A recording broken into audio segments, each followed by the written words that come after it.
Good morning everyone. तुम्हारे पास Karol Bagh school ने join कर लिया है, तो आई होप सब बहुत अच्छे होंगे, है ना। ठंड हो रही है अब तो बहुत। तो आज हम लोग आगे का हमारा डिस्कशन करने वाले हैं।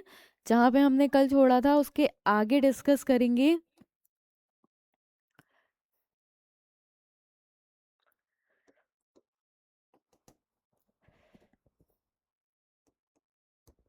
और साथ ही साथ हम लोग हमारा टेस्ट पेपर का भी डिस्कशन करेंगे, है ना। तुम लोगों का भी टेस्ट हुआ था, तो हम लोग वो जेई मेंस का टेस्ट पेपर का डिस्कशन करेंगे, ठीक है। पर पहले हम टॉपिक कवर करेंगे जो हमारे कल रह गए थे, ठीक है। तो देखो, फर्स्ट टॉपिक जो हमारा रह गया है that is screening effect and effective nuclear charge. Second हम पढ़ेंगे आयनाइजेशन एंथैल्पी के बारे में। उसके बाद हम लोग टेस्ट पेपर डिस्कशन करेंगे, ठीक है। सो टॉपिक है हमारे पास screening effect and effective nuclear charge, ठीक है। तो ये होता क्या है।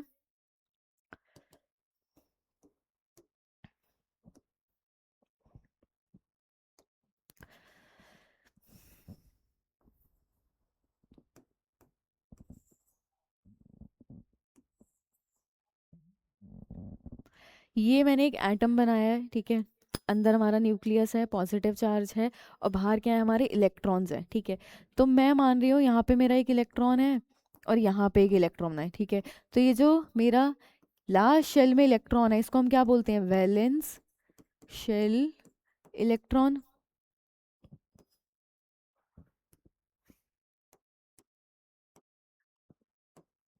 ठीक है। अब देखो शील्डिंग इफेक्ट क्या होता है, ठीक है। अगर अब मैं बात करूँ इस इलेक्ट्रॉन की, ठीक है, तो ये जो इलेक्ट्रॉन है और ये जो पॉजिटिव चार्ज है, इनके बीच में कुछ ना कुछ फोर्स ऑफ अट्रैक्शन होगा, है ना। पॉजिटिव और नेगेटिव आपस में क्या करते हैं, एक दूसरे को अट्रैक्ट करते हैं। तो पॉजिटिव चार्ज और इलेक्ट्रॉन के बीच में क्या होगा, एक फोर्स ऑफ अट्रैक्शन होगा, ठीक है। वो जो फोर्स ऑफ अट्रैक्शन होगा उसी को हम क्या बोलते हैं, न्यूक्लियर चार्ज बोलते हैं। न्यूक्लियस जो चार्ज लगाती है इलेक्ट्रॉन्स पे, उसको हम न्यूक्लियर चार्ज बोलते हैं, ठीक है। अच्छा, अब जैसे ही फोर्स ऑफ अट्रैक्शन है पॉजिटिव और नेगेटिव के बीच में, वैसे ही यहाँ पे ये जो अंदर वाले इलेक्ट्रॉन्स हैं वो इस बाहर वाले इलेक्ट्रॉन पे क्या करेंगे, रिपल्शन एक्सर्ट करेंगे, है ना। नेगेटिव और नेगेटिव चार्ज के बीच में क्या होगा, रिपल्शंस होगा। तो इन इलेक्ट्रॉन्स के बीच में क्या होगा, फोर्स ऑफ रिपल्शन होगा, ठीक है। अच्छा, अब होना क्या चाहिए था, सिर्फ अट्रैक्शन होना चाहिए था, न्यूक्लियर चार्ज पहुंचना चाहिए था वैलेंस शेल इलेक्ट्रॉन के ऊपर, ठीक है। पर जो हमारे इनर वाले इनर शेल के इलेक्ट्रॉन्स होते हैं, ठीक है, जो मेरे इनर शेल के इलेक्ट्रॉन्स हैं, ये क्या करते हैं, ये फोर्स ऑफ रिपल्शन के थ्रू ये बाहर वैलेंस शेल के इलेक्ट्रॉन्स को शील्ड कर लेते हैं, ठीक है। इसको हम बोलते हैं शील्डिंग इफेक्ट।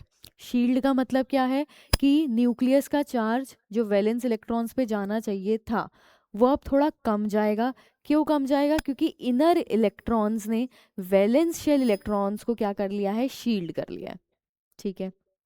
अब देखो, एक्चुअली जो चार्ज अब पहुंच रहा होगा इस वैलेंस शेल इलेक्ट्रॉन पे, ठीक है, उसको हम डिनोट करते हैं हमारा जेड इफेक्टिव से। Effective nuclear charge that is equal to force of attraction minus force of repulsion. तो फोर्स ऑफ अट्रैक्शन के वजह से जो न्यूक्लियर चार्ज जाना चाहिए था that should be equal to Z, यानी कि जितने नंबर ऑफ प्रोटॉन्स होंगे उतना ही न्यूक्लियर चार्ज आना चाहिए था वैलेंस शेल इलेक्ट्रॉन पे, ठीक है। अब रिपल्शंस के वजह से थोड़ा न्यूक्लियर चार्ज कम हो गया। अब वो जो फोर्स ऑफ रिपल्शन है उसको हम डिनोट करते हैं सिग्मा से, और ये सिग्मा क्या है, हमारा शील्डिंग कांस्टेंट, ठीक है। इसको हम स्लेटर्स रूल से निकालते हैं, जो हम बाद में पढ़ेंगे कि स्लेटर्स रूल के थ्रू हम कैसे सिग्मा की वैल्यू निकाल सकते हैं, ठीक है। तो shielding effect, screening effect and effective nuclear charge हमारा क्या है कि वैलेंस इलेक्ट्रॉन्स पे जो एक्चुअल न्यूक्लियर चार्ज जाना चाहिए था उससे थोड़ा कम न्यूक्लियर चार्ज जाता है due to shielding effect of inner shell electrons, ठीक है। अब देखो, जो शील्डिंग होती है वो सबसे ज़्यादा शील्डिंग इफेक्ट जो है हमारा वो सबसे ज़्यादा एस सब शेल का होता है, फिर पी के लिए, फिर डी के लिए, एंड फिर एफ के लिए, ठीक है। यानी कि हम बोल सकते हैं कि डी और एफ सब शेल्स जो हैं हमारे, उनकी सबसे पुअर शील्डिंग होती है। तो अगर किसी भी इलेक्ट्रॉनिक कन्फिग्रेशन हमने, जैसे हमने किसी भी एलिमेंट के लिए इलेक्ट्रॉनिक कन्फिग्रेशन लिखा, ठीक है, तो उसमें उनके पास डी और एफ सब शेल में क्या हो रहा है, इलेक्ट्रॉन्स की फिलिंग हो रही है, ठीक है। तो जब डी और एफ सब शेल में इलेक्ट्रॉन्स जाते हैं तो ये दोनों क्या करते हैं, पुअर शील्डिंग शो करते हैं, जिस वजह से एटॉमिक साइज में क्या आते हैं, कुछ एक्सेप्शंस आते हैं, ठीक है। तो हम आगे जब एटॉमिक साइज के बारे में पढ़ेंगे तो हम देखेंगे कि एटॉमिक साइज एक्चुअली क्या होना चाहिए था, इंक्रीज करना चाहिए था, पर वो डिक्रीज कर जाता है। तो उसके रीज़न क्या है, क्योंकि डी और एफ सबशेल्स की जो पुअर शील्डिंग है, तो वो पुअर शील्डिंग के वजह से जो न्यूक्लियर चार्ज कम होना चाहिए था, वो न्यूक्लियर चार्ज और बढ़ जाता है, ठीक है। न्यूक्लियर चार्ज बढ़ेगा तो साइज क्या करेगा, डिक्रीज करेगा, ठीक है।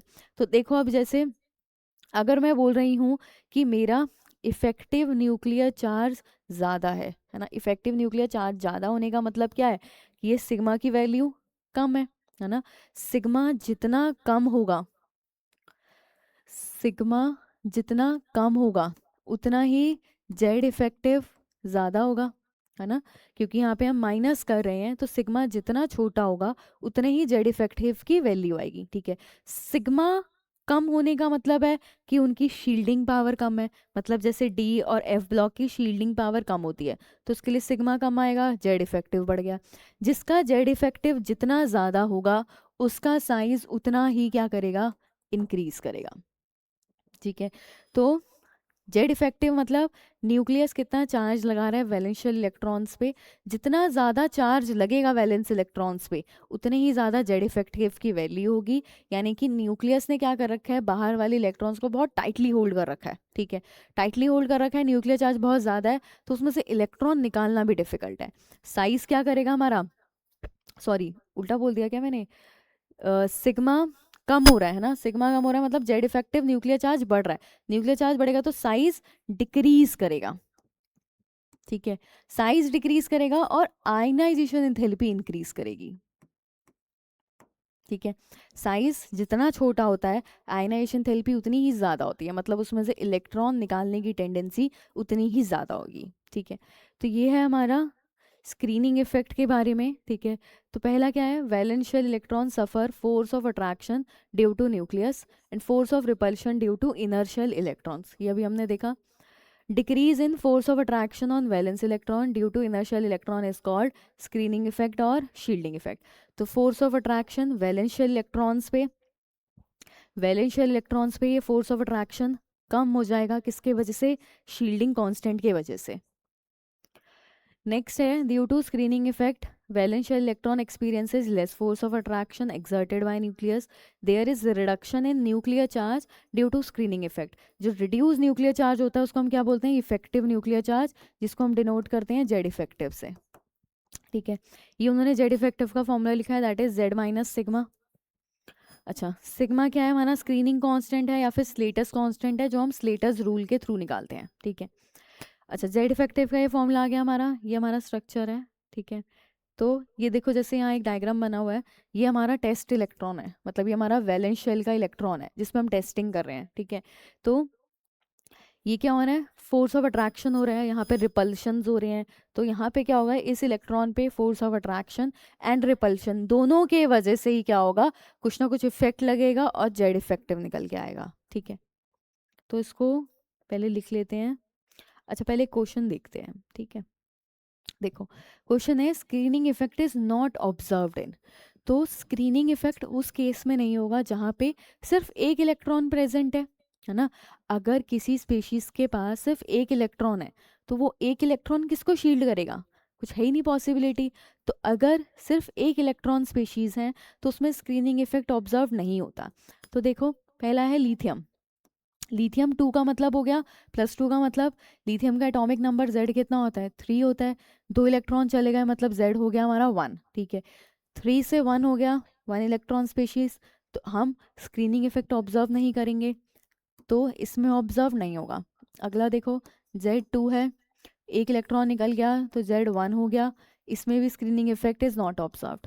बेरिलियम Z4 है, 4 से कितना बन गया, 3 इलेक्ट्रॉन जाने के बाद 1, तो इसमें भी नॉट ऑब्जर्व्ड। यानी कि ऑल दीज केसेस में क्या होगा, screening effect is not observed. ठीक है, तो पहले इसको नोट कर लो सब लोग।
लिख लिया ये सबने, कालका जी स्कूल चेंज कर दूं,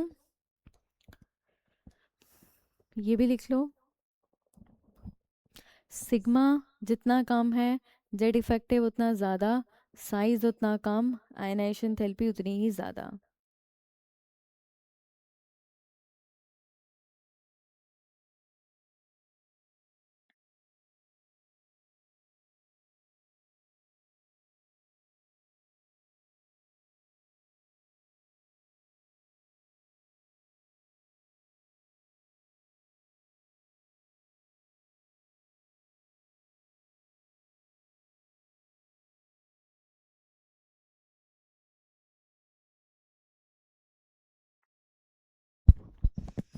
ठीक है, आगे करते हैं। ये डायग्राम भी बना लो, फोर्स ऑफ अट्रैक्शन और फोर्स ऑफ रिपल्शन के लिए। तो ये हमारे टेस्ट इलेक्ट्रॉन पे, ये हमारा न्यूक्लियस है, तो इनके बीच में फोर्स ऑफ अट्रैक्शन होगा, और इनर इलेक्ट्रॉन्स के बीच में और टेस्ट इलेक्ट्रॉन के बीच में फोर्स ऑफ रिपल्शन होंगे।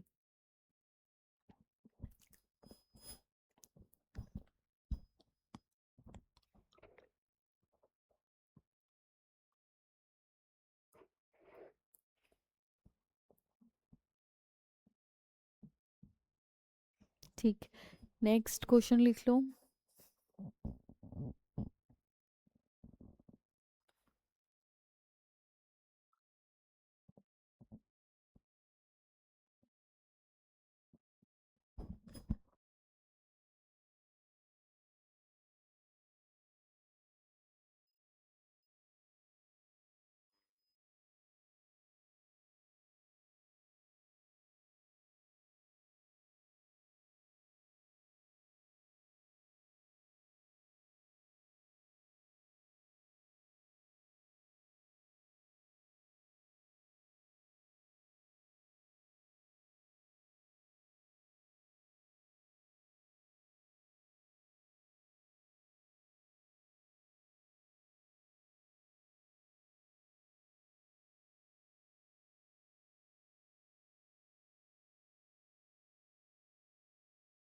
ठीक है, आगे करते हैं।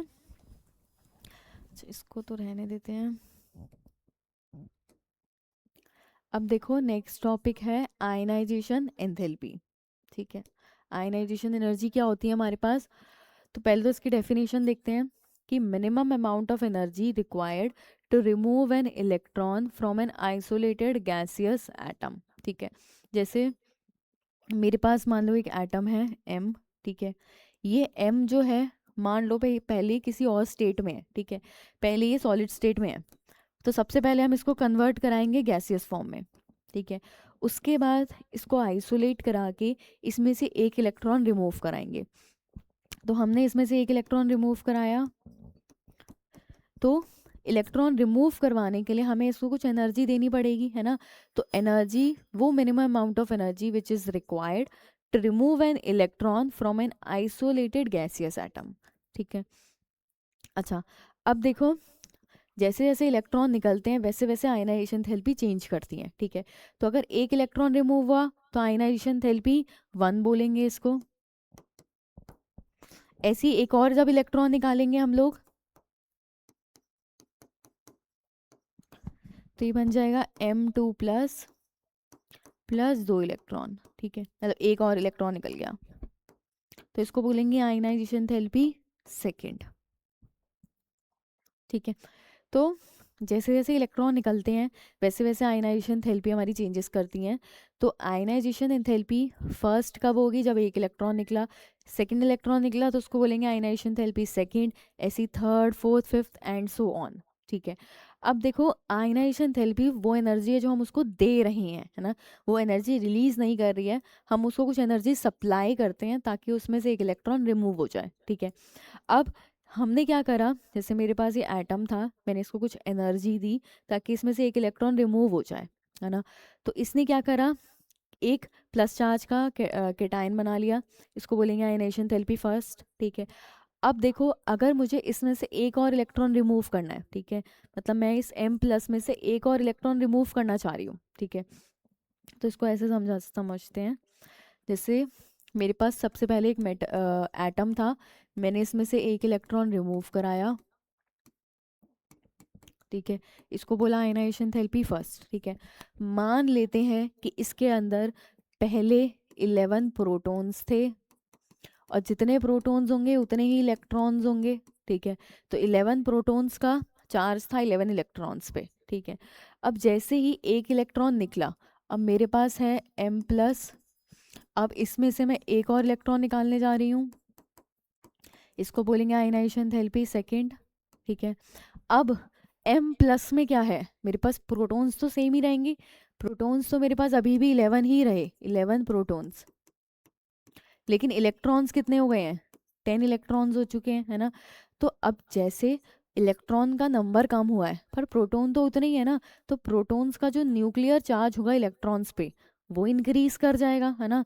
और जब न्यूक्लियर चार्ज इंक्रीज करेगा, तो अभी हमने पढ़ा था अगर इफेक्टिव न्यूक्लियर चार्ज ज़्यादा है, इफेक्टिव न्यूक्लियर चार्ज न्यूक्लियस का वैलेंस शेल इलेक्ट्रॉन्स पे इंक्रीज कर रहा है, तो साइज क्या करेगा, डिक्रीज करेगा। साइज जितना डिक्रीज करेगा आयनाइजेशन थेरेपी उतनी ही इंक्रीज करेगी, है ना। तो हम जैसे ही बोल रहे हैं कि हमने एक इलेक्ट्रॉन निकाला, एक इलेक्ट्रॉन को निकालते ही क्या हो रहा है, प्रोटॉन्स तो सेम रहे पर इलेक्ट्रॉन्स कम हो चुके हैं। ठीक है, इलेक्ट्रॉन्स कम हो गए मतलब न्यूक्लियर चार्ज क्या हो चुका है यहाँ पे, जेड इफेक्टिव बढ़ चुका है, और जेड इफेक्टिव बढ़ेगा तो आयनाइजेशन थेरेपी बढ़ेगी। ठीक है, तो आयनाइजेशन थेरेपी सेकंड वाली हमेशा ज़्यादा होती है किससे, आयनाइजेशन थेरेपी फर्स्ट से। ठीक है, इतनी भी ज़्यादा नहीं होती है बट हाँ ज़्यादा होती है हमेशा। ठीक है,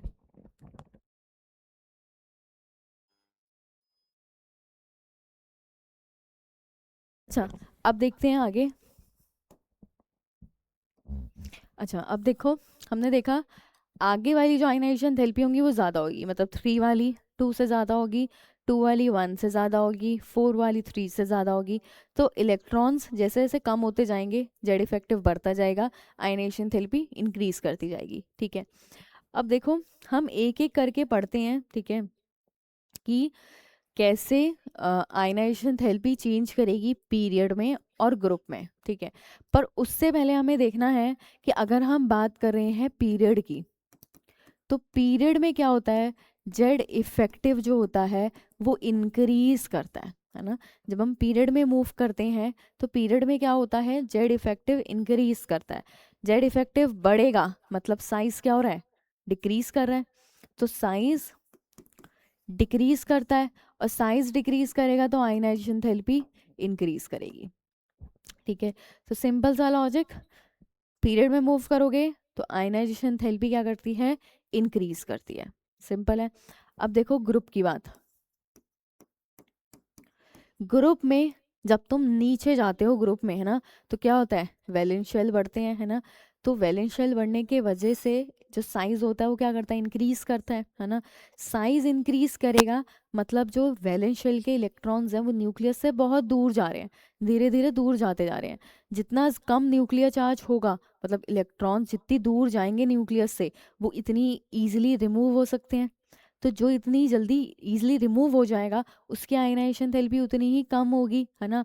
तो आयनाइजेशन थेरेपी जब ग्रुप में जाओगे, नीचे टॉप टू बॉटम जाओगे, साइज क्या करता है, इंक्रीज करता है। साइज इंक्रीज करता है तो आयनाइजेशन थेरेपी डिक्रीज करेगी। और ग्रुप में जेड इफेक्टिव जो होता है वो ऑलमोस्ट कांस्टेंट रहता है, ऑलमोस्ट कांस्टेंट। ठीक है, तो ग्रुप में आयनाइजेशन थेरेपी साइज के वजह से डिक्रीज करती है और पीरियड में जेड इफेक्टिव बढ़ता है तो आयनाइजेशन थेरेपी भी क्या करेगी, बढ़ेगी। सिंपल है। अब देखते हैं एक एक करके आयनाइजेशन थेरेपी के ट्रेंड देखते हैं। ठीक है, पीरियड में और ग्रुप में। ठीक है, तो पहला मेरे पास है, हम पीरियड की बात कर रहे हैं, ठीक है, तो मैं पहला पीरियड ले रही हूँ। मेरे पास क्या होता है, हाइड्रोजन और हीलियम। ठीक है, दो एलिमेंट्स हैं मेरे फर्स्ट पीरियड में। अब देखो हाइड्रोजन का कन्फिग्रेशन क्या होता है, 1s1, हीलियम होता है 1s2। तो हमें सिर्फ यही नहीं देखना कि पीरियड में आयनाइजेशन थेरेपी बढ़ती है या ग्रुप में आयनाइजेशन थेरेपी कम होती है। ये तो एक है ही है ट्रेंड, है ना। ये तो एक हम कह सकते हैं कि ये तो एक ट्रिक है ही है कि जिसके थ्रू हम क्वेश्चन सॉल्व कर सकते हैं। बट ये कंसेप्ट है, पर इस कंसेप्ट के साथ साथ हमें एक और कंसेप्ट याद रखना है। वो कंसेप्ट क्या याद रखना है कि अगर किसी के पास फुल्ली फिल्ड सबशेल है या फिर हाफ फिल्ड सबशेल है, फुल्ली फिल्ड या फिर हाफ फिल्ड सबशेल है, तो उनके लिए आयनाइजेशन थेरेपी सबसे ज़्यादा होती है। ठीक है, तो अगर किसी भी एलिमेंट की, उसमें किसी भी एलिमेंट में फुल्ली फिल्ड सबशेल आ जाए या हाफ फिल्ड सबशेल आ जाए तो उसकी आयनाइजेशन थेरेपी इंक्रीज कर जाएगी अपने आगे वाले एलिमेंट से। ठीक है, तो अगर तुम पीरियड में जा रहे हो तो पीरियड में आयनाइजेशन थेरेपी क्या हो रही है, इंक्रीज कर रही है। पर अगर कहीं पे ये आ गया फुल्ली फिल्ड या हाफ फिल्ड तो वहाँ पे आयनाइजेशन थेरेपी और बढ़ जाएगी। ठीक है, तो देखो हाइड्रोजन हीलियम। अब मैं हीलियम को देखूं तो इसमें क्या है, फुल्ली फिल्ड एस सबशेल है, इसमें से इलेक्ट्रॉन निकालना बहुत डिफिकल्ट है। तो आयनाइजेशन थेरेपी फर्स्ट वाली अगर मैं बात करूं तो फर्स्ट वाली हीलियम की ज़्यादा होगी हाइड्रोजन से, हीलियम की ज़्यादा है आयनाइजेशन थेरेपी फर्स्ट वाली। ठीक है, अगला देखते हैं। अब देखते हैं पीरियड 2 वालों के लिए। तो पीरियड 2 में हमारे पास कौन कौन आता है, lithium, beryllium, boron, carbon, nitrogen, oxygen, fluorine और नियन। ठीक है, लिथियम का क्या कॉन्फ़िगरेशन होता है, 1s2 2s1। इसके लिए क्या होता है, 1s2 2s2। इसके लिए क्या होता है, तो मैं इसमें से वैलेंस शेल का लिख रही हूँ। ठीक है, तो ये हो जाएगा हमारा 2s2 2p1, ये हो जाएगा 2s2 2p2, ये हो जाएगा हमारा 2s2 2p3, 2s2 2p4, ये हो जाएगा हमारा 2s2 2p5 और ये हो जाएगा 2s2 2p6। ठीक है, अब होना क्या चाहिए, तुम पीरियड में मूव कर रहे हो तो साइज डिक्रीज कर रहा है, जेड इफेक्टिव बढ़ रहा है तो आयनाइजेशन थेरेपी भी बढ़नी चाहिए। ठीक है, तो होना क्या चाहिए था कि लिथियम से नियन तक आयनाइजेशन थेरेपी इंक्रीज करती। ठीक है, होना चाहिए था, ऐसा कुछ ट्रेंड होना चाहिए था। ठीक है, बट ऐसा नहीं होता। तो ये वाला ट्रेंड हम नहीं फॉलो करेंगे। अब हम देखते हैं इसका एग्जैक्ट ट्रेंड। तो देखो, मेरे पास सबसे पहले है लिथियम और फिर बेरिलियम, ठीक है। तो अगर मैं लिथियम बेरिलियम को देखूं, तो यहाँ से इलेक्ट्रॉन निकालना बहुत इजी है, 2s में से इलेक्ट्रॉन निकालना बहुत इजी है, 2s 2 में से इलेक्ट्रॉन निकालना डिफ़िकल्ट है। तो लिथियम और बेरिलियम में तो लिथियम की कम हो गई, और फिर उसके बाद देखो बेरिलियम और बोरोन को देखो, ठीक है। बोरोन में 2p से इलेक्ट्रॉन निकालना है, बेरिलियम में 2s से इलेक्ट्रॉन निकालना है। तो इलेक्ट्रॉन निकालना कहाँ डिफ़िकल्ट है, 2s से, क्योंकि ये फुल्ली फिल्ड सबशेल है, तो यहाँ से इलेक्ट्रॉन निकालना डिफिकल्ट है। तो बेरिलियम और बोरोन में आयनाइजेशन एंथैल्पी किसकी ज़्यादा है, बेरिलियम की ज़्यादा हो गई, ठीक है। अगला देखो, अब आता है कार्बन नाइट्रोजन ऑक्सीजन, ठीक है। तो कार्बन और नाइट्रोजन में, तो कार्बन में से हम इजीली निकाल सकते हैं, तो इसके बाद कौन आएगा, कार्बन। अब देखते हैं नाइट्रोजन और ऑक्सीजन में। नाइट्रोजन में 2p3 है, हाफ फिल्ड सबशेल है, 2p4 है, ना हाफ फिल्ड है ना फुल्ली फिल्ड है। 2p3 में से इलेक्ट्रॉन निकालना बहुत डिफिकल्ट रहेगा, तो आयनाइजेशन थेरेपी बढ़ गई। तो नाइट्रोजन और ऑक्सीजन में नाइट्रोजन की आयनाइजेशन थेरेपी ज़्यादा होती है, ठीक है। उसके बाद तो यूजुअल ट्रेंड फ्लोरीन और फिर नियन। नियन फुल्ली फिल्ड है, इलेक्ट्रॉन फुल्ली फिल्ड है, तो आयनाइजेशन थेरेपी बढ़ गई। तो फ्लोरीन के बाद कौन आएगा, नियन आएगा। तो ये हो जाएगा फ्लोरीन और फिर नियन, ठीक है। जैसे मैंने पीरियड 2 के लिए लिखा है, वैसे हम पीरियड 3 के लिए भी लिख सकते हैं, ऐसे ही सेम ट्रेंड जाएगा, ठीक है। तो पीरियड 3 पीरियड 4 इन सब के लिए हम ऐसे ही सेम ट्रेंड लिख सकते हैं। बस हमें क्या देखना है कि अगर हमारे पास फुल्ली फिल्ड कहीं पे सबशेल आ गया या हाफ फिल्ड आ गया, तो हाफ फिल्ड और फुल्ली फिल्ड वाले में ये दोनों बहुत ज़्यादा क्या होते हैं, स्टेबल होते हैं, तो इनमें से इलेक्ट्रॉन निकालना बहुत डिफिकल्ट है, जिस वजह से आयनाइजेशन थेरेपी बढ़ जाएगी। तो नियन की सबसे ज़्यादा है, नाइट्रोजन और ऑक्सीजन में नाइट्रोजन की ज़्यादा हो गई, और बेरिलियम और बोरोन में बेरिलियम की ज़्यादा हो चुकी है, ठीक है। तो एक बार ये लिख लो, पहले ये लिखना है कि कैसे, पहले तो इसकी डेफिनेशन लिखनी है क्योंकि बहुत इंपॉर्टेंट डेफिनेशन है। उसके बाद ये लिखना है हमें कि आयनाइजेशन थेरेपी सेकेंड वाली ज़्यादा होती है फर्स्ट से हमेशा। फिर पीरियड के लिए लिखो, ग्रुप के लिए लिखो, और फिर ये ट्रेंड लिखना, लिखो। कालका जी स्कूल लिख रहे हैं ना सब लोग।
लिख ली सबने डेफिनेशन।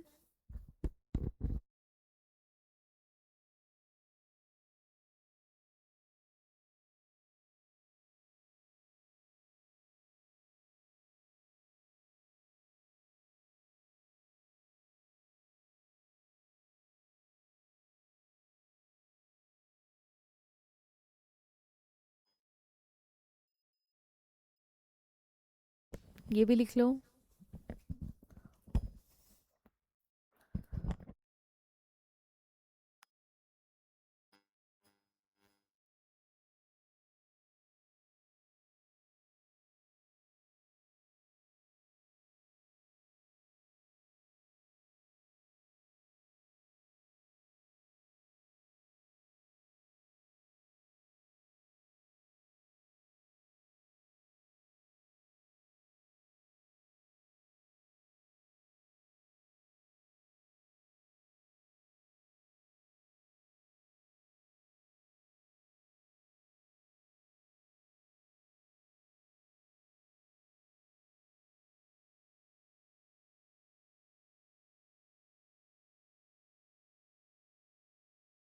ये लिख लो पीरियड एंड ग्रुप के लिए।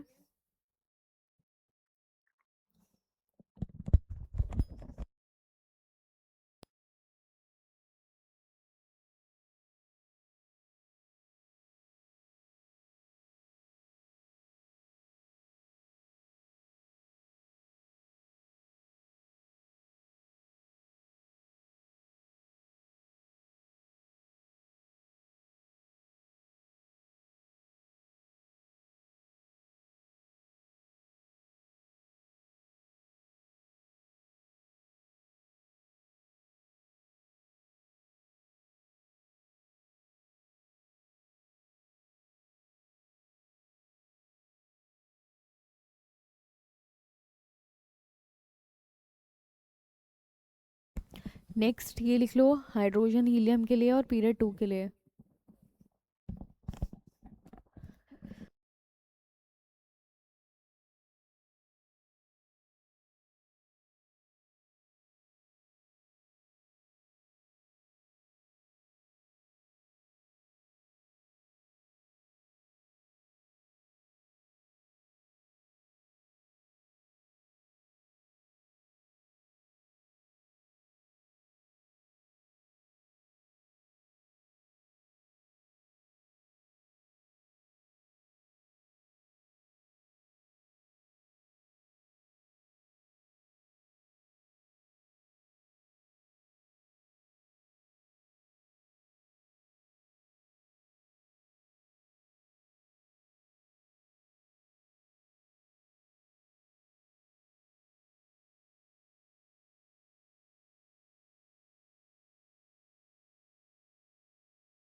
नेक्स्ट करें। अब देखो ये ट्रेंड लिख लेना। फिर आता है हमारा पीरियड 3 के लिए, देखते हैं।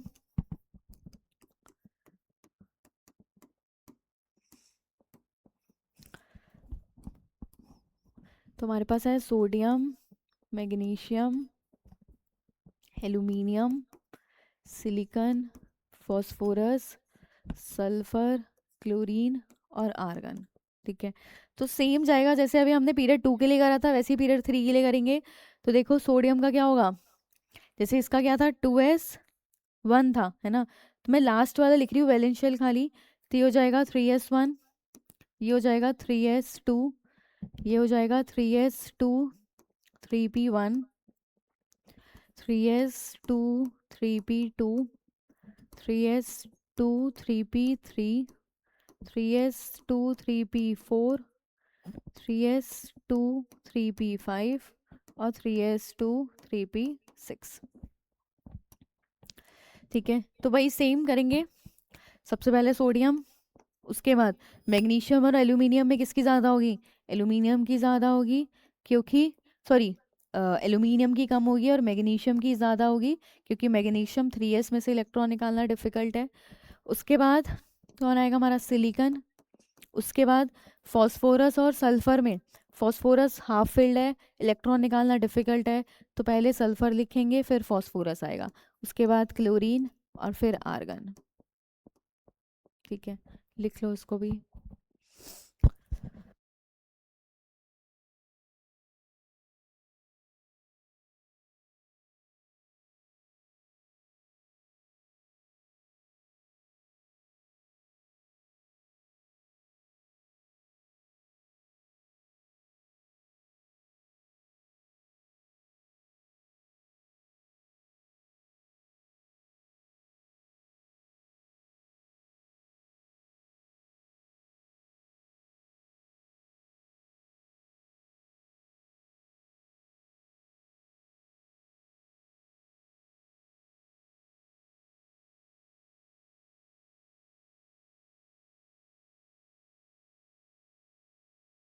आगे आगे next, from up to down in the group. तो ग्रुप में अगर बात करें, जैसे हम ग्रुप 1 की बात करें, अगर ग्रुप 1 में कौन है हमारे पास, lithium, sodium, potassium, rubidium, caesium. तो down the group normal size क्या करता है, इंक्रीज करता है।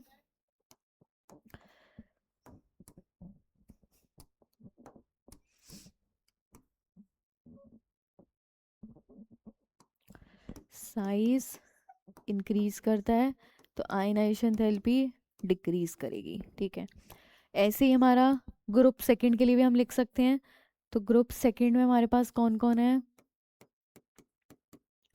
Beryllium, magnesium, calcium, strontium, barium, बाकी तो रेडियो एक्टिव जाएगा।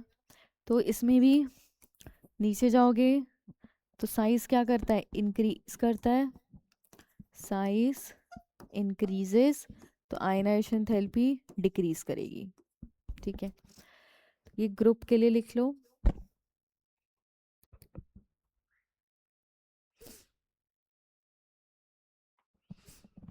इसके बाद हम लोग कुछ क्वेश्चंस करते हैं जिसमें हम कंपेयर करेंगे हमारी आयनाइजेशन थेरेपी को, ठीक है।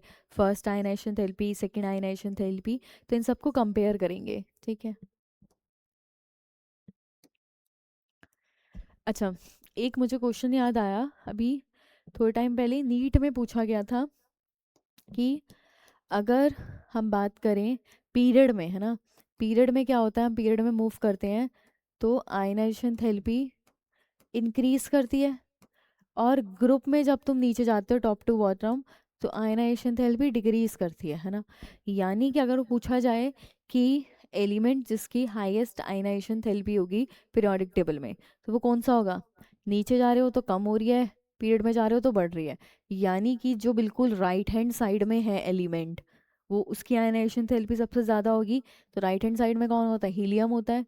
तो हीलियम की क्या होती है, हाईएस्ट आयनाइजेशन एंथैल्पी, ठीक है। और अगर पूछी जाए सबसे कम, तो सबसे लोएस्ट आयनाइजेशन थेरेपी होती है सीजियम की, क्योंकि सबसे नीचे सीजियम आता है। फ्रेंशियम हमारा रेडियो एक्टिव एलिमेंट है तो उसको कंसीडर नहीं कर रहे हैं हम। हमारा सबसे नीचे कौन आता है, फर्स्ट ग्रुप की अगर बात करें तो सीजियम आ रहा है। तो सीजियम की क्या है, सबसे लोएस्ट आयनाइजेशन एंथैल्पी, ठीक है।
लिख लिया सबने ये ग्रुप टू के लिए। इसके बाद अब हम लोग करते हैं कुछ questions.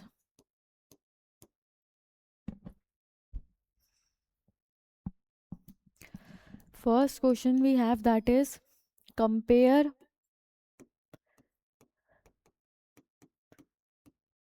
Compare second ionization therapy of copper and zinc. तो पहले मैं टाइम दे रही हूँ, इसको पहले खुद से ट्राई करो। सिंपल कॉपर और जिंक के लिए इलेक्ट्रॉनिक कन्फिग्रेशन लिखना है, ठीक है। उसके बाद चेक करना आयनाइजेशन थेरेपी सेकंड किसकी ज़्यादा होगी, ठीक है। तो लिखो, क्वेश्चन लिखो पहले तो।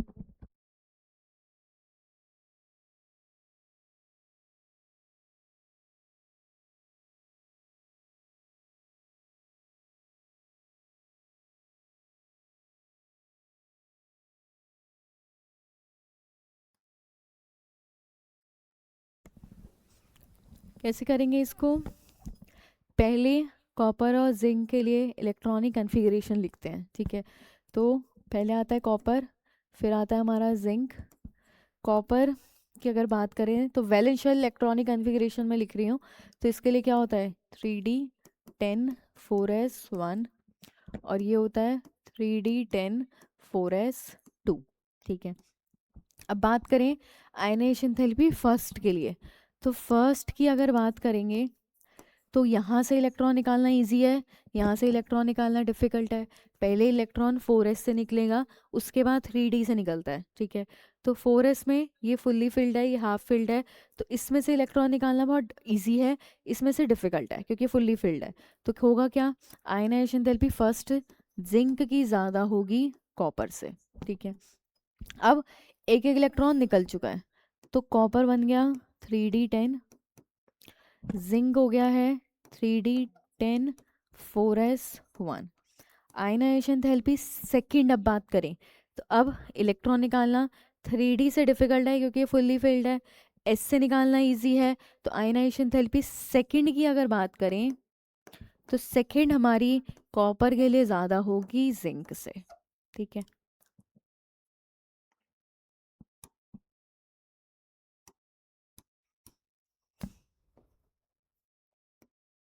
ठीक है, लिख लो इस क्वेश्चन को।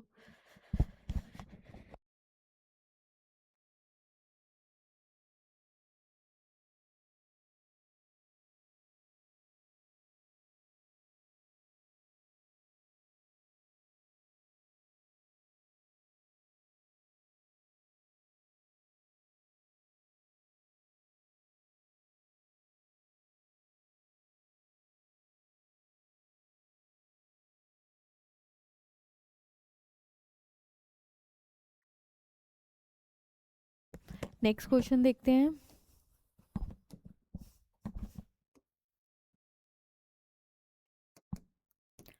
सेकंड है हमारे पास, कंपेयर करना है हमें, compare third ionization energy of chromium and manganese.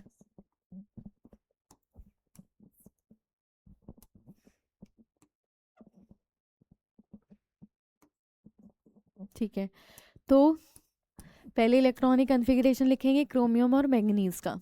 तो हमारे पास है क्रोमियम फिर मैंगनीज। क्रोमियम का इलेक्ट्रॉनिक कन्फिग्रेशन क्या होता है, वैलेंस शेल का मैं लिख रही हूँ, तो ये हो जाएगा 3d5 4s1, ये हो जाएगा 3d5 4s2, ठीक है। थर्ड कंपेयर करना है तो देखो पहले फर्स्ट का देखते हैं, आयनाइजेशन थेरेपी फर्स्ट के लिए, ठीक है। फर्स्ट में अगर बात करें, यहाँ से इलेक्ट्रॉन निकालना इजी है, यहाँ से डिफ़िकल्ट है, तो मैंगनीज की ज़्यादा हो जाएगी क्रोमियम से, ठीक है। अब देखते हैं सेकंड, तो सेकंड के लिए क्या होगा, एक एक इलेक्ट्रॉन अब निकल चुका है, तो क्रोमियम हमारा बन चुका है 3d5, ये हमारा है क्रोमियम, और मैंगनीज हमारा क्या हो जाएगा 3d5 4s1, ठीक है। अब सेकंड में अगर बात करें तो ये मेरा हाफ फिल्ड है और यहाँ से इलेक्ट्रॉन निकालना इजी है, तो क्रोमियम की आयनाइजेशन थेरेपी ज़्यादा होगी मैंगनीज से। तो सेकंड की अगर बात करें तो क्रोमियम की ज़्यादा है मैंगनीज से। अब देखते हैं आयनाइजेशन थेरेपी थर्ड। थर्ड में अगर बात करें, वापस एक एक इलेक्ट्रॉन निकाल दो, तो ये हो जाएगा 3d4 और ये हो जाएगा 3d5। अब मेरा 3d5 हाफ फिल्ड हो गया है, स्टेबल है, इलेक्ट्रॉन निकालना डिफ़िकल्ट होगा, तो मैंगनीज की ज़्यादा हो जाएगी। तो फर्स्ट वाली मैंगनीज की ज़्यादा थी, सेकंड वाली क्रोमियम की ज़्यादा थी, थर्ड वाली फिर से मैंगनीज की ज़्यादा है, ठीक है। लिख लो इसको।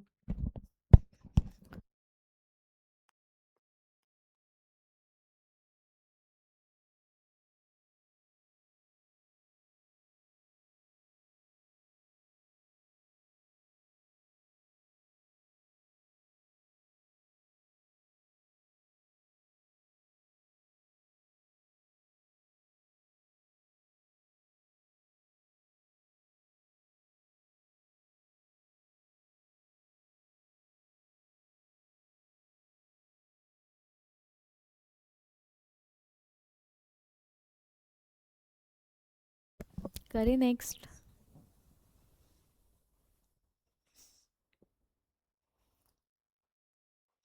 तो देखो नेक्स्ट हमारे पास क्वेश्चन है,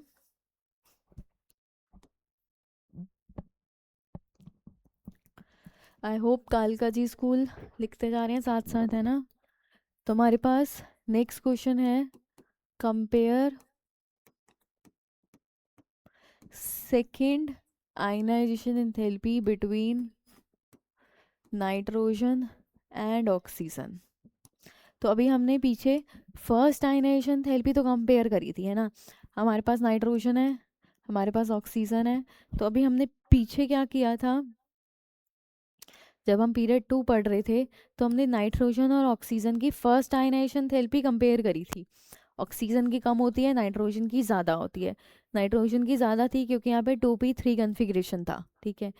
तो अब देखो सेकेंड वाली किसकी ज़्यादा होगी। नाइट्रोजन का कन्फिग्रेशन 2s2 2p3, इसका है 2s2 2p4। तो अगर बात करें आयनाइजेशन थेरेपी फर्स्ट की, तो फर्स्ट नाइट्रोजन की ज़्यादा थी ऑक्सीजन से, बिकॉज नाइट्रोजन हाफ फिल्ड था, ठीक है। अब एक एक इलेक्ट्रॉन निकाल दो, तो नाइट्रोजन हो गया है हमारा 2s2 2p2, और ऑक्सीजन हो गया है 2s2 2p3। तो अब सेकंड की अगर बात करेंगे, तो आयनाइजेशन एंथैल्पी सेकंड वाली जो है वो ऑक्सीजन की ज़्यादा होगी नाइट्रोजन से। क्यों? क्योंकि अब ये हाफ फिल्ड बन चुका है, तो हाफ फिल्ड में से इलेक्ट्रॉन निकालना डिफिकल्ट है, तो ऑक्सीजन की ज़्यादा हो गई नाइट्रोजन से, ठीक है।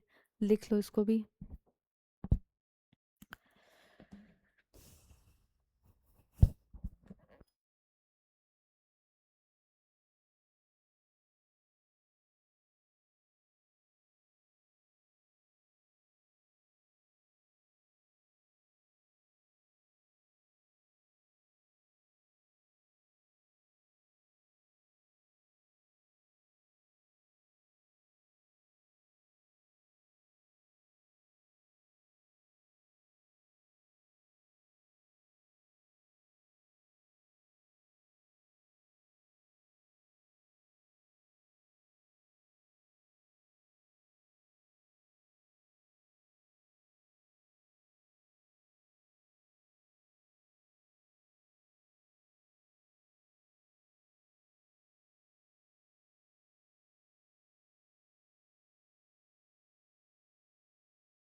आगे करते हैं। अब देखो अगर ऐसा कुछ हाफ फिल्ड और फुल्ली फिल्ड का कंसेप्ट नहीं लग रहा है ना, जैसे क्वेश्चन है हमारे पास, कंपेयर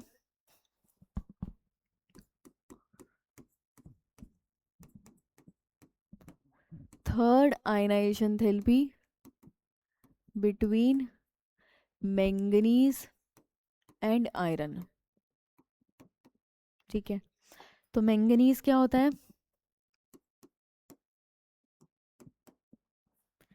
3d5 4s2, और ये क्या है 3d6 4s2, यही होता है, ठीक है। अब देखो इलेक्ट्रॉन एस से निकालना है, पहले 4s से निकालना है, और यहाँ पे 4s दोनों में सेम है ना। तो दोनों में किसी में भी इलेक्ट्रॉन निकालो, दोनों का सेम ही हो रहा है। तो यहाँ पे हम क्या फॉलो करेंगे, यहाँ पे हम फॉलो करेंगे हमारा फर्स्ट वाला कॉन्सेप्ट, कि अगर तुम पीरियड में मूव कर रहे हो तो साइज कम हो जाता है और आयनाइजेशन थेरेपी बढ़ जाती है। तो मैंगनीज और पीरियड में तुम ऐसे मूव करते हो, तो पीरियड में क्या होगा, साइज कम होता है, तो आयरन की आयनाइजेशन थेरेपी ज़्यादा होगी मैंगनीज से। ये कौन सी है, आयनाइजेशन थेरेपी फर्स्ट, ठीक है। अब फिर से एक एक इलेक्ट्रॉन निकाल दो, 3d5 4s1 3d5 4s1। अभी भी देखो सेम है, दोनों में से इलेक्ट्रॉन 4s से ही जाएगा, 4s1 से 4s1 से। तो अभी भी यहाँ पे कौन सा कंसेप्ट लगेगा, पीरियड वाला कंसेप्ट लगेगा। तो पीरियड में आयनाइजेशन थेरेपी सेकंड की बात करें, तो सेकंड में आयरन की ज़्यादा होगी मैंगनीज से। अब एक एक इलेक्ट्रॉन और निकालो, ये हो गया 3d5, ये हो गया 3d6, ठीक है।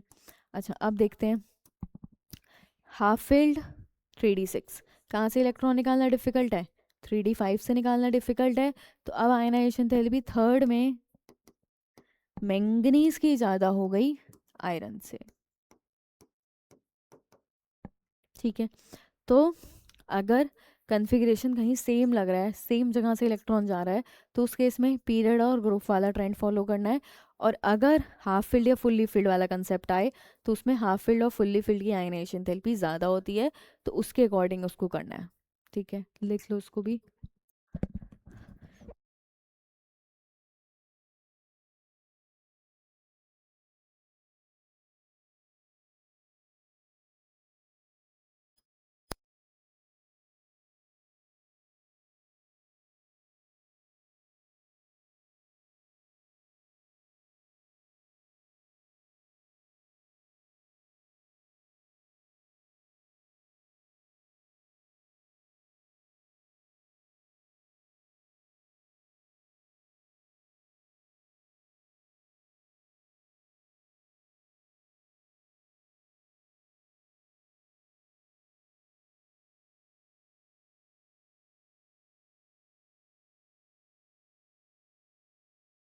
अगला करते हैं, नेक्स्ट क्वेश्चन।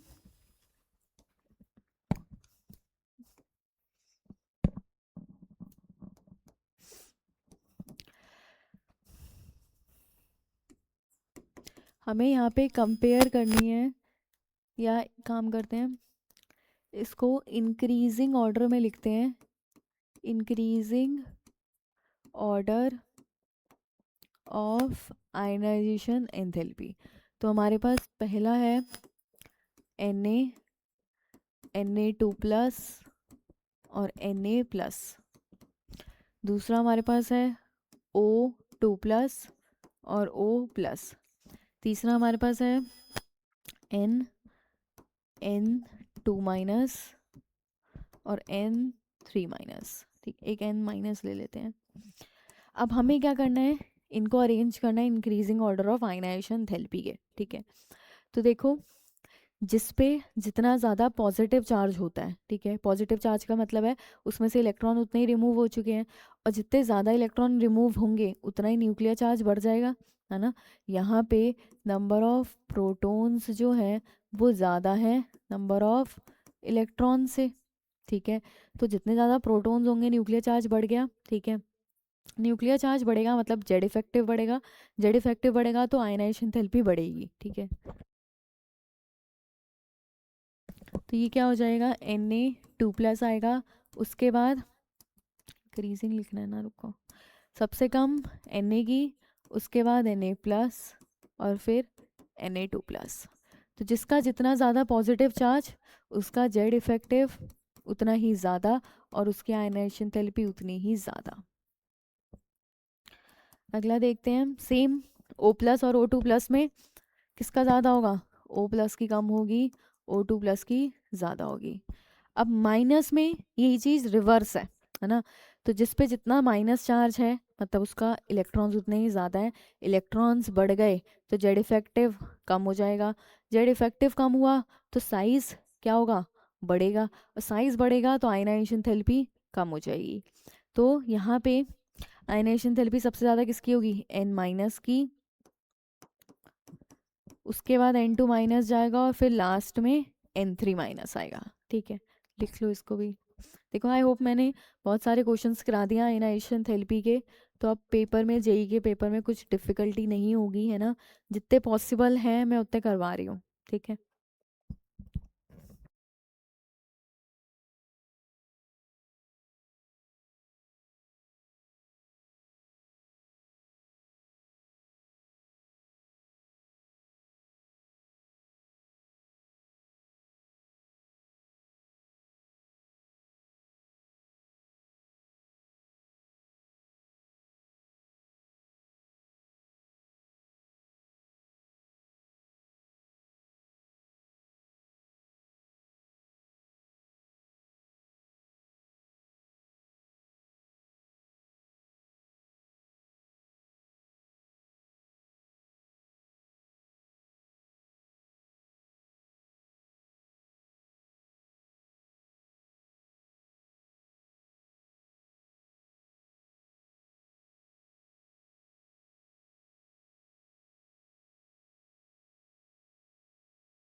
ठीक है, लिख लिया सबने। तो देखो आयनाइजेशन थेरेपी हमारा यही था, है ना। मोस्टली मैंने क्वेश्चंस करवा दिए हैं, पीरियड से रिलेटेड, ग्रुप से रिलेटेड, इलेक्ट्रॉनिक कन्फिग्रेशन से रिलेटेड, ठीक है, और बाकी पॉजिटिव और नेगेटिव वाले, ठीक है। इसके अलावा कुछ क्वेश्चंस हैं जो मैं तुम्हें धीरे धीरे जैसे जैसे क्लासेस होंगी, है ना, मैं उसमें तुम्हें प्रैक्टिस कराती जाऊंगी। बिकॉज आयनाइजेशन थेरेपी का कंसेप्ट बहुत इंपॉर्टेंट है। मतलब जेई के एग्ज़ाम में हर साल एक क्वेश्चन तो आएगा ही आएगा आयनाइजेशन थेरेपी से रिलेटेड, ठीक है। तो अब हमारे पास टाइम कम है, तो हम थोड़ा सा टेस्ट पेपर डिस्कशन कर लेते हैं, ठीक है।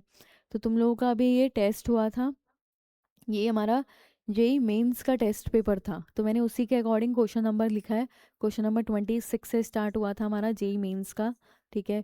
तो पहला क्वेश्चन है, 2 मोल ऑफ FeSO4 और oxidized by x mole of KMnO4, whereas 2 mole of FeC2O4 और oxidized by y mole of KMnO4। तो रेशियो निकालना है x और y का, ठीक है। तो इसको क्वेश्चन को लिखो, फिर सॉल्व करते हैं इसको। पहले क्वेश्चन लिख लो।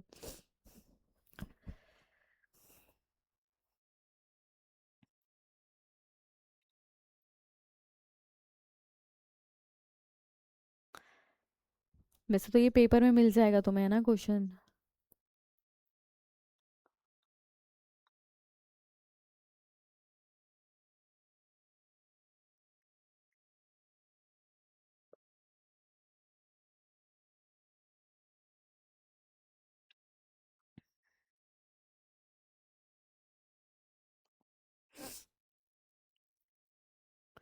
ठीक, करें, सॉल्व करते हैं इसको अब। तो देखो हमारे पास है FeSO4। FeSO4 में आयरन पे ऑक्सीडेशन स्टेट +2 जाएगी, ये +2 से कन्वर्ट होगा Fe+3 में, ठीक है।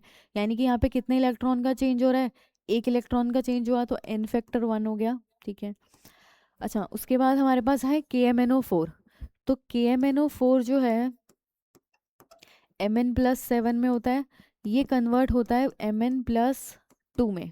तो यहाँ पे कितने इलेक्ट्रॉन का चेंज हो गया, 5 इलेक्ट्रॉन का चेंज हो गया। तो यानी कि n फैक्टर हो गया मेरा 5, ठीक है। अब जब हम बैलेंसिंग करते हैं तो हम क्रॉस मल्टीप्लाई कर देते हैं इलेक्ट्रॉन्स को, है ना। अगर इसका 5 है और उसका 1 है n फैक्टर, तो दोनों के n फैक्टर को क्रॉस मल्टीप्लाई करके लिखते हैं, ठीक है। यानी कि हम ऐसा बोल सकते हैं कि 5 मोल FeSO4 को ऑक्सीडाइज कराने के लिए हमें 1 मोल KMnO4 रिक्वायर्ड है, ठीक है। इसका एन फैक्टर इससे मल्टीप्लाई और इसका एन फैक्टर इससे मल्टीप्लाई, तो 5 मोल FeSO4 के लिए हमें 1 मोल KMnO4 चाहिए, ठीक है। अच्छा, now they are saying 2 mole FeSO4 के ऑक्सीडाइज्ड हुए हैं, तो अगर 5 के लिए 1 चाहिए, तो 2 मोल FeSO4 के लिए कितना चाहिए होगा हमें, 1/5 इंटू 2, यानी कि 2/5 मोल्स चाहिए हमें किसके, KMnO4 के, ठीक है। सिमिलरली हम अगले वाले के लिए लिख सकते हैं, क्या है हमारे पास, FeC2O4। तो पहले तो Fe+2 से +3 में जाएगा, ऑक्सीडाइज होगा, एन फैक्टर कितना आ गया यहाँ पे, 1 आ गया, ठीक है। और हमारे पास क्या है, C2O4। तो C2O4 कन्वर्ट होता है CO2 में, ठीक है। तो यहाँ पे +4, यहाँ पे +3, पर यहाँ 2 कार्बन है, तो टोटल एन फैक्टर हो गया यहाँ पे 2, ठीक है। तो टोटल एन फैक्टर की अगर बात करें, तो टोटल हमारा एन की वैल्यू हो जाएगी 3, 2 इसके लिए और 1 ऊपर वाले के लिए। तो टोटल एन फैक्टर FeC2O4 का कितना हो गया, 3 हो गया, ठीक है। मतलब यानी कि हम ऐसा बोल सकते हैं कि KMnO4 तो सेम ही रहेगा, तो हम इसको क्या लिख सकते हैं कि 5 मोल FeC2O4 के लिए हमें 3 मोल चाहिए KMnO4 के, ठीक है। क्वेश्चन के अंदर कितने मोल्स गिवन है, 2 मोल्स गिवन है, तो 2 के लिए कितना हो जाएगा, ये हो जाएगा 3/5 इंटू 2, यानी कि ये हो जाएगा हमारा 3/5 इंटू 2, यानी कि 6/5, ठीक है। अब ये तो मेरे y की वैल्यू आई, और ये मेरे केस की आई थी, ये आई थी मेरे x की वैल्यू, कहाँ आई थी, ये रही। ठीक है, अब सिंपल x और y का रेशियो निकालना है। तो 2/5 x/y इज इक्वल्स टू 2/5/6/5। तो ये कितना बन जाएगा, दिस विल बी 2/6, यानी कि 1:3।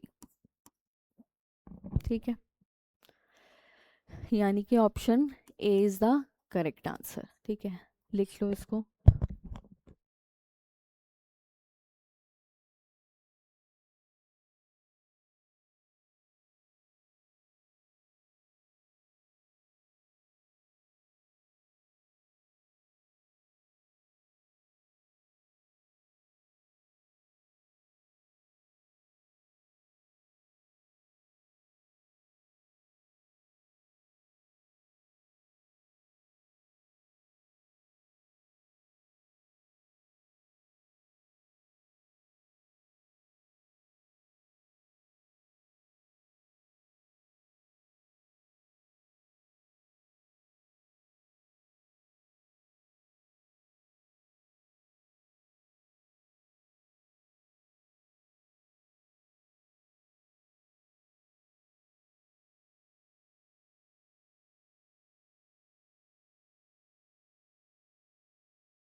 नेक्स्ट क्वेश्चन देखते हैं, इसको पहले लिख लो।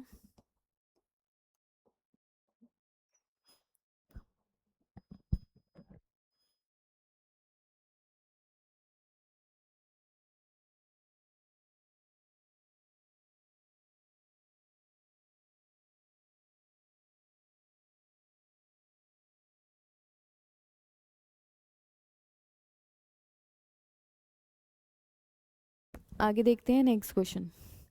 तो हमारे पास क्वेश्चन है, a solution is saturated with SrCO3 and SrF2। CO3 2 minus की कॉन्सेंट्रेशन हमें दे रखी है, F माइनस की कॉन्सेंट्रेशन निकालनी है, KSP हमें गिवन है। ठीक है, तो पहले वाले का देखो, SrCO3 ये डिसोशिएट करेगा Sr2 plus plus CO3 2 minus में। ठीक है, अच्छा यहाँ पे KSP कितना है, KSP क्या हो जाएगा, KSP is equals to Sr2 plus की कॉन्सेंट्रेशन इंटू CO3 2 माइनस की कॉन्सेंट्रेशन। ठीक है, हमारे पास Sr2 प्लस नहीं गिवन है ना, CO3 2 माइनस कितना गिवन है, 1.2 इंटू 10⁻³ KSP कितना गिवन है हमें, 7 इंटू 10⁻⁻10। ठीक है, यहाँ से हम Sr+2 की कॉन्सेंट्रेशन निकाल सकते हैं, कितना हो जाएगा ये, 7 इंटू 10⁻⁻10 अपॉन 1.2 इंटू 10⁻⁻3। ठीक है, ये आ गई Sr+2 की कॉन्सेंट्रेशन। अब लगाते हैं दूसरे में, सेकंड हमें क्या गिवन है, SrF2 गिवन है। तो SrF2 ये डिसोशिएट करेगा Sr+2 प्लस 2F माइनस में। तो इसके लिए KSP क्या हो जाएगा, Sr+2 की कॉन्सेंट्रेशन इंटू F माइनस की कॉन्सेंट्रेशन का स्क्वायर। ठीक है, तो KSP कितना गिवन है SrF2 के लिए, 7.9 इंटू 10⁻⁻10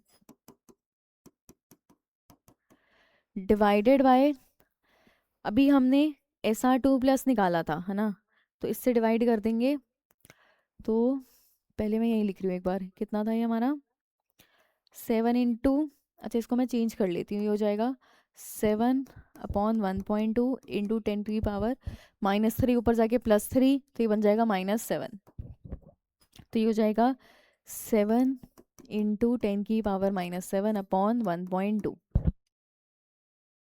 ठीक है, और साथ में F माइनस की कॉन्सेंट्रेशन का स्क्वायर। अब सिंपल क्रॉस मल्टीप्लाई कर लो, 7.9 इंटू 1.2 इंटू 10⁻⁻10 अपॉन 7 इंटू 10⁻⁻7। -7 ऊपर जाएगा, +7 मतलब -3 बचा। तो ये हो जाएगा 7.9 इंटू 1.2 अपॉन 7 इंटू 10⁻⁻3। तो यहाँ से इसका रूट निकाल लेंगे, तो फाइनल हमारी किसकी कॉन्सेंट्रेशन आ जाएगी, F माइनस की कॉन्सेंट्रेशन आ जाएगी। ठीक है, लिख लो इसको।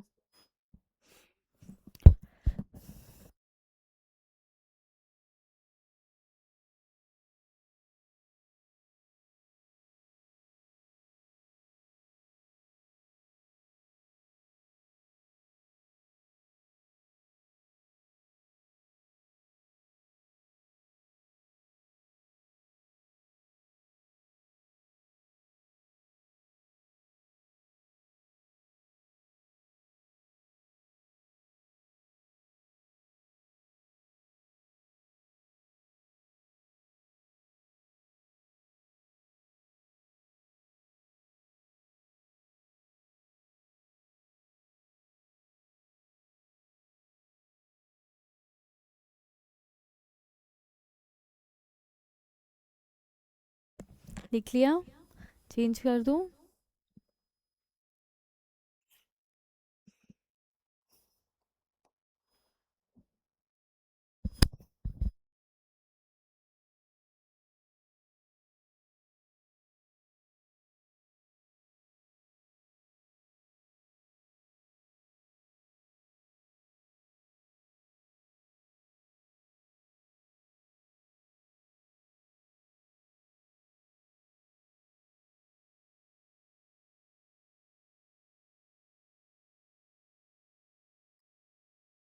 ठीक है, तो चलो अब आगे के क्वेश्चन हम लोग नेक्स्ट क्लास में डिस्कस करेंगे। ठीक है, एक बार ये क्वेश्चन नंबर देख लेना, ये 26 था, ये हमारा 27 था, है ना, इसको लिख लेना।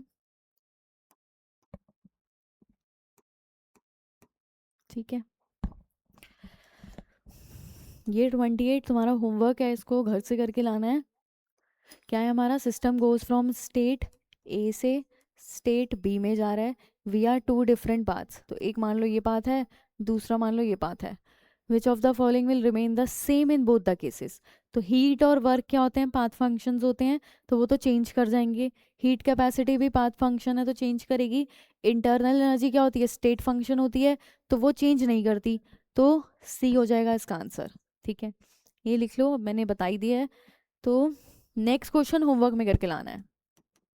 ठीक है, इसको लिख लो, क्वेश्चन 29 होमवर्क है, क्वेश्चन 28 नोट कर लो।